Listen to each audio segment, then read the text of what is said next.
लाडक्या बहिणींसाठी एक महत्त्वाची बातमी आहे। लाडक्या बहिणींच्या ई-केवायसीला मुदतवाढ दिली आहे।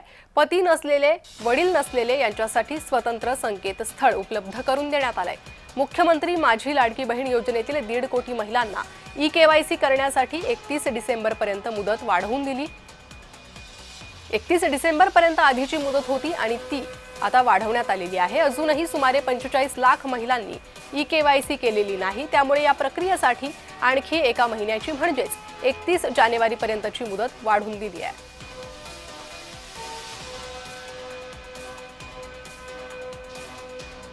पती नसलेले, वडील नसलेले यांच्यासाठी स्वतंत्र संकेतस्थळ उपलब्ध करून देण्यात आलेले आहे। 31 डिसेंबर पर्यंतची ही मुदत आता 31 जानेवारी पर्यंत असेल। अनेक लाडक्या बहिणी अजूनही ई-केवायसी करण्यापासून वंचित आहेत आणि त्यामुळे त्यांना मुदत ही वाढवून देण्यात आलेली आहे। लाडक्या बहिणींच्या ई-केवायसीला मुदत वाढवून दिली आहे।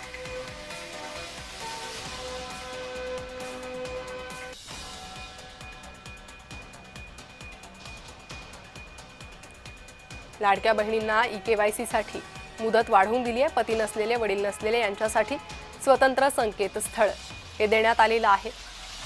अनेक लाडक्या बहिणींनी अजूनही ई-केवायसी प्रक्रिया पूर्ण केलेली नाही आणि त्यामुळे तारीख वाढवून देण्यात आलेली आहे। आता 31 जानेवारी पर्यंत लाडक्या बहिणींना ई-केवायसी करण्यासाठी मुदत मिळणार आहे।